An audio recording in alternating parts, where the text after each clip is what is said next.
Three major questions are hanging over Chicago right now. The left tackle spot looks wide open, and two potential blockbuster decisions could reshape this roster overnight. If you love talking Bears football, smash that like button, share this video with another fan, and subscribe so you never miss a breakdown. Let's start with what might be the most quietly alarming storyline of the offseason, the left tackle situation. Offensive line coach Dan Roushar didn't sugarcoat it. He didn't dance around it. He flat out admitted the standard at left tackle isn't where it needs to be.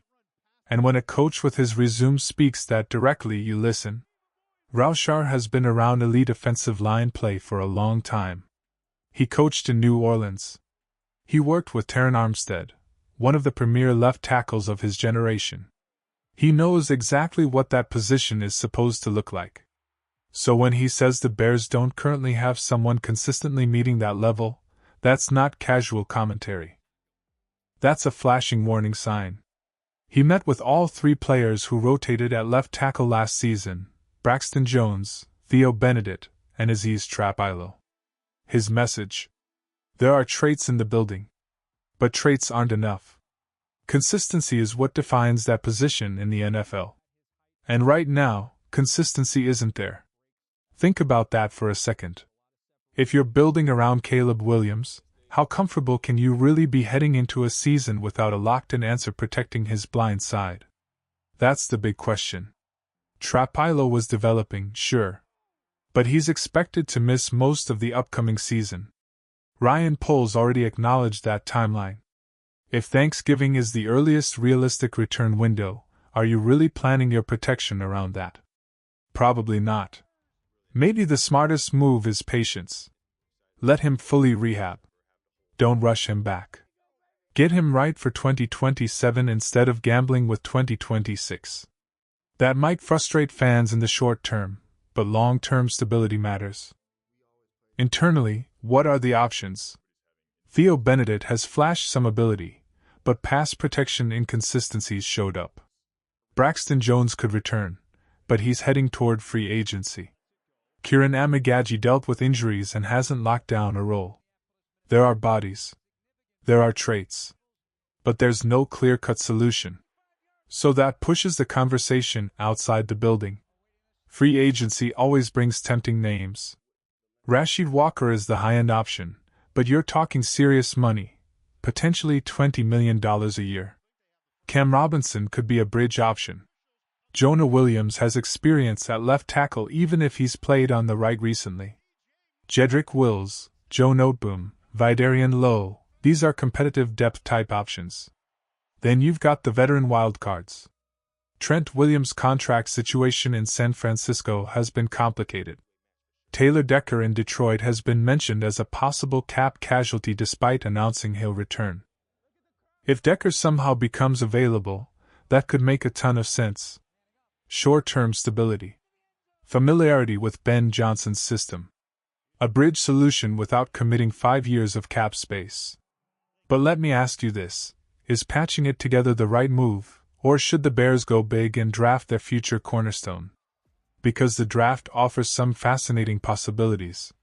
Monroe Freeling could be gone by pick 25. Caden Proctor out of Alabama is massive, athletic, and polarizing, high ceiling, but inconsistent tape. Caleb Lama from Utah has supporters who believe he's more refined than people realize. Day 2 options exist as well, but they might require development time.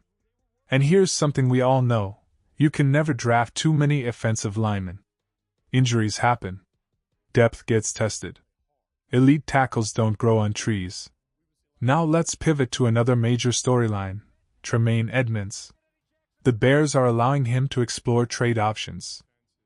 At first glance, that sounds like a polite way of saying, he's getting cut. His cap hit is significant, and the team likely doesn't want to carry that number into the season.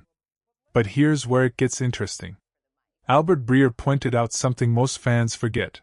Edmunds is heading into his 9th NFL season, yet he's not even 28 years old yet. That's wild. Big, athletic, experienced, and still relatively young. That combination isn't easy to find. Breer suggested an early day 3 pick could be realistic trade compensation. A 4th. Maybe optimistic. A 5th. A 6th. Even a 7th rounder might be enough to get it done. Question of the day: if the Bears can get a 5th round pick for Tremaine Edmunds, would you take it? Comment below and tell me yes or no. Because here's the reality: if you can't trade him, you're probably releasing him. They are not keeping him at a $17.4 million cap hit unless he agrees to a major pay cut. And there's no strong indication that's happening. It only takes one team. One defensive coordinator who believes he can unlock Edmunds' athletic upside. One front office willing to restructure and extend him to lower the cap number. He'd still be just 30 years old at the end of a 2-year extension. That's not ancient in today's NFL. Even if it's a late-round pick, getting something instead of nothing would be smart asset management. Now let's get to the big name that's been floating around: Maxx Crosby. Brad Biggs doesn't expect Chicago to be in the sweepstakes. The reasoning: cost, salary cap, roster balance, and most importantly, the asking price. There was speculation about a Micah Parsons-type return, 2 first-round picks and a strong veteran piece. Let's be honest. That's not realistic for Crosby at this stage. He's elite. He's relentless. But teams aren't lining up to send 2 firsts and a starter for a player entering an offseason after knee surgery. Could the Bears afford him? Technically, yes. You can always maneuver cap space. But should they? That's the real debate. Do you make one massive splash and reshape your defense overnight? Or do you spread resources across multiple needs? Maybe instead of trading for Crosby, you sign a veteran edge like Khalil Mack on a 1-year deal. Maybe you add depth at safety. Maybe you bring in a defensive tackle to strengthen the interior. Maybe you secure that left tackle in free agency. 3 to 5 quality contributors might elevate the roster more than one superstar addition. Free agency is coming fast. Decisions will be made quickly. And this front office has to choose a direction. So let me ask you this: if the price drops, do you still want Maxx Crosby in Chicago? Or are you comfortable building through depth and balance? The next few weeks are going to define the Bears' trajectory. Left tackle uncertainty. Potential linebacker movement. A superstar pass rusher rumor that won't go away. It's not just about talent. It's about strategy. It's about resource allocation. It's about building something sustainable around Caleb Williams and this emerging core. Because the window isn't just about 2026. It's about setting up 2027 and beyond. And right now, the Bears are standing at a crossroads. Which path would you take?